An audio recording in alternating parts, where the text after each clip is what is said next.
Bonsoir à toutes et à tous et bienvenue dans Inside News. Nous sommes le lundi 3 novembre 2025.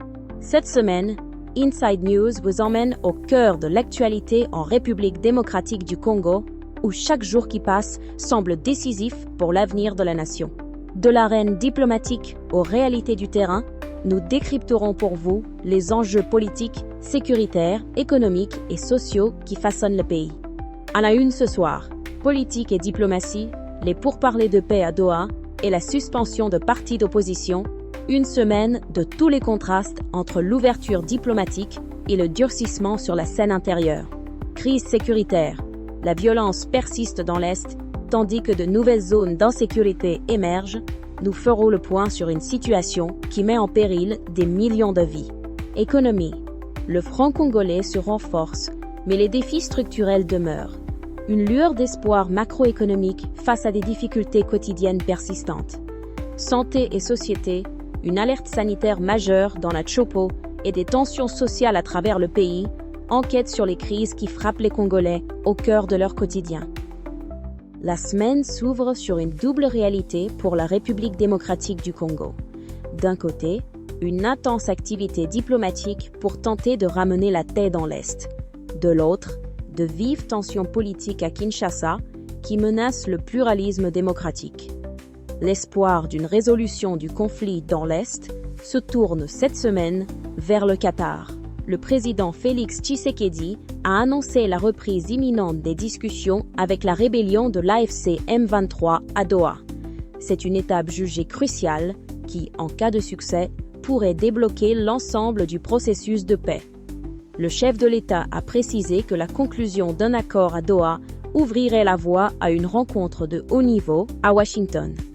Il y rejoindrait le président rwandais Paul Kagame sous l'égide du président américain Donald Trump pour entériner les deux accords. Cependant, la méfiance reste profonde. S'exprimant depuis le Caire, Félix Tshisekedi a accusé sans détour son homologue rwandais de nourrir des intentions belliqueuses et hégémoniques, affirmant que son objectif est de scinder notre pays et d'annexer la partie Est. Cette offensive diplomatique se déploie sur plusieurs fronts. Le président Tshisekedi est d'ailleurs à Doha pour participer au sommet mondial sur le développement social, une tribune qu'il compte utiliser pour plaider la cause de la RDC. Simultanément, la première ministre Judith Suminwa se trouve à Londres pour le sommet CNN Global Perspectives en Africa. Elle y interviendra sur un thème qui résume les défis du pays, Mining, Peace and Power, l'exploitation minière, la paix et le pouvoir. Pendant que le gouvernement cherche des alliés à l'étranger, le climat politique se crispe à l'intérieur.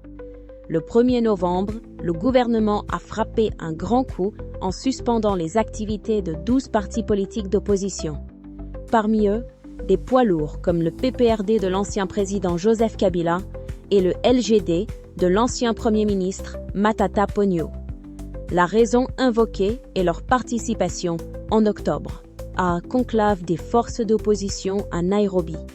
Le gouvernement accuse ces formations d'avoir violé les principes de l'unité nationale et saisit le Conseil d'État en vue d'obtenir leur dissolution définitive.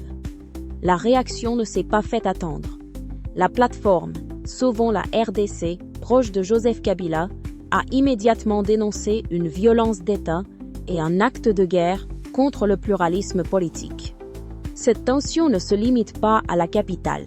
Le parti CDR a alerté sur des crises politiques persistantes opposant les assemblées et les exécutifs dans 9 provinces, du Congo central au Sud Kivu, illustrant une instabilité qui gangrène le pays en profondeur. Sur le plan de la coopération, Kinshasa prépare activement la tenue, en décembre, des commissions mixtes avec 2 partenaires africains stratégiques, le Maroc et la Côte d'Ivoire. Ces rencontres visent à renforcer les liens économiques, scientifiques et culturels. Enfin, une note plus consensuelle. Le système des Nations Unies en RDC célèbre cette semaine 80 ans d'engagement dans le pays. Un partenariat historique pour la paix et le développement, dont la solidité est aujourd'hui plus que jamais mise à l'épreuve. Mais pendant que la diplomatie s'active, la situation sur le terrain reste extrêmement préoccupante. Le tableau sécuritaire de la RDC reste sombre. Au-delà du conflit hyper médiatisé dans le Nord Kivu, de multiples foyers de violence, de banditisme et de criminalité déstabilisent plusieurs autres régions du pays, plongeant les populations civiles dans un cycle de peur et de souffrance. Face à cette violence incessante, le cri d'alarme est venu du plus haut niveau. Le 1er novembre, le secrétaire général de l'ONU, Antonio Guterres, a lancé un appel ferme. Les combats doivent cesser et les accords de paix doivent être mis en œuvre sans délai. Pourtant, sur le terrain, les armes ne se taisent pas. Vendredi dernier, de violents affrontements ont opposé les rebelles de l'AFC M23 au groupe d'autodéfense Wazalendo à Boabo, dans le territoire de Masisi, au nord Kivu. Selon des sources locales, les Wazalendo ont réussi à repousser l'attaque, mais la situation demeure extrêmement volatile. La complexité de cette crise est terrible, car si les Wazalendo combattent le M23, certains de leurs groupes sont également accusés d'exaction. Dans le territoire de Shabunda, au sud Kivu, ils sèment la terreur. Un homme aurait été jeté vivant dans une rivière pour ne pas avoir payé un droit de passage. Pire encore, des affrontements entre factions rivales de Wazalendo pour le contrôle de territoire ont provoqué le déplacement de plus de 2500 ménages, illustrant le chaos qui règne dans la région. L'insécurité ne se limite pas aux zones de conflit traditionnelles. Ailleurs dans le pays, la criminalité et des incidents violents rythment le quotidien des habitants. Voici un aperçu de la situation dans 4 autres provinces. Beni, Nord Kivu, opération Ville morte, à Oicha.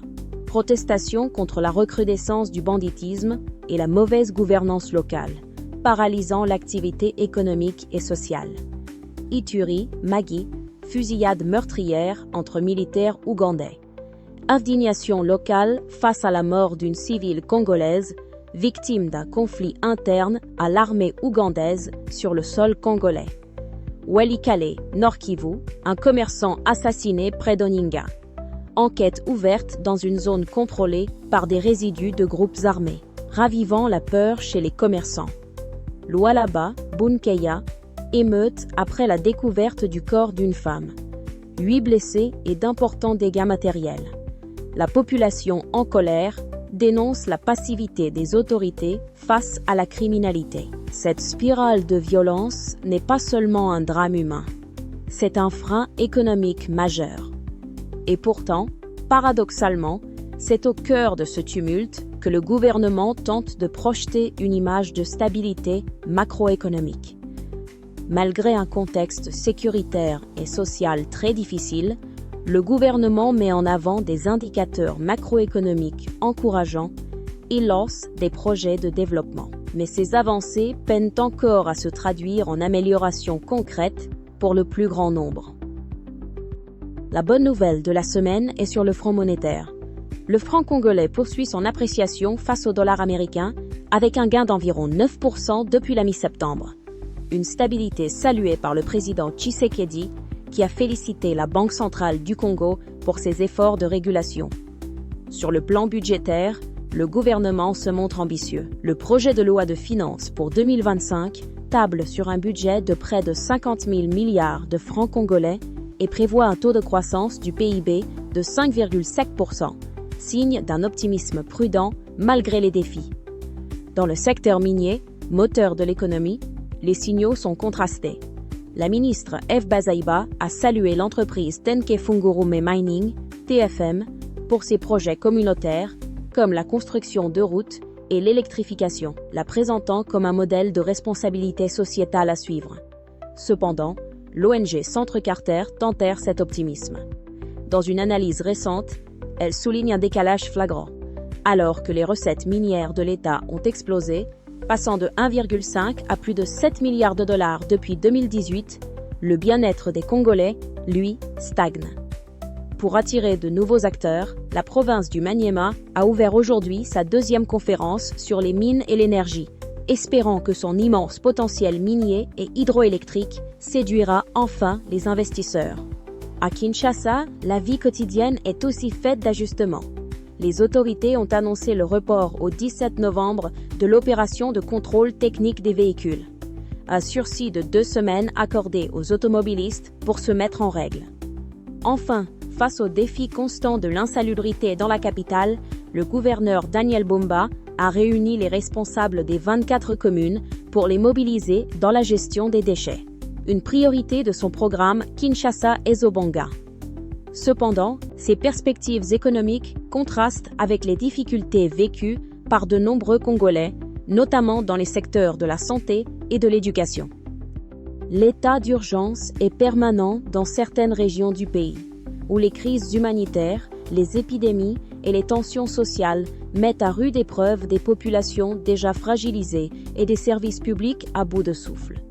L'alerte la plus préoccupante nous vient de la province de la Chopo. Le Programme national de lutte contre le sida, PNMLS, y a détecté des cas de VIH-Sida parmi les populations déplacées par les conflits. Sur un site d'accueil à Simi-Simi, les tests ont révélé un taux de séropositivité de 2,3%. Les autorités sanitaires s'inquiètent particulièrement de la vulnérabilité des femmes, souvent exposées à l'exploitation en raison de leur extrême précarité. Sur le front des autres épidémies, la situation est mixte.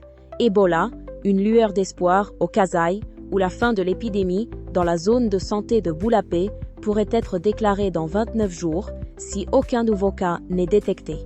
Choléra, l'inquiétude grandit avec une hausse du nombre de cas. Plus de 1200 cas suspects ont été enregistrés en une seule semaine. Mpox, le nombre de nouveaux cas est en baisse, mais la transmission de la maladie persiste, notamment dans les provinces du Sud Kivu et du Sankuru. Le front social est en ébullition.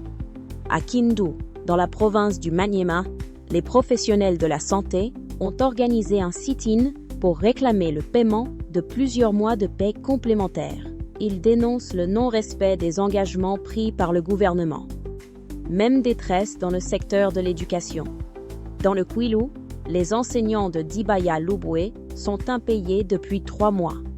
À bout, ils menacent d'arrêter les cours si leur situation n'est pas rapidement régularisée. Ils prévoient une manifestation dès demain, mardi 4 novembre, pour exprimer leur désolation. Les drames humains s'ajoutent à cette précarité. Au Sud Kivu, un violent incendie a ravagé plus de 600 habitations sur le site minier de Lomera, laissant des centaines de familles sans abri. Dans le même temps, à Kalehe, des pluies diluviennes ont détruit ou endommagé une vingtaine d'écoles, compromettant l'avenir de milliers d'enfants. Cette édition d'Inside News nous a une fois de plus montré le visage contrasté de la République démocratique du Congo. Un pays tendu entre les efforts diplomatiques pour la paix et la violence qui meurtrit son territoire. Entre les espoirs d'une relance économique et la détresse sociale et sanitaire qui frappe durement ses citoyens. Notre mission, ici à Inside News, est de continuer à vous rapporter toutes les facettes de cette actualité, avec rigueur et sans complaisance. Dans un contexte où la désinformation peut aggraver les crises, nous vous lançons un appel à la vigilance citoyenne. Prenez le temps de vérifier vos sources, de croiser les informations et de rechercher un éclairage factuel et équilibré. C'est un devoir pour nous, journalistes, et un pouvoir pour vous, citoyens. Merci de nous avoir suivis. Rendez-vous à la prochaine édition d'Inside News.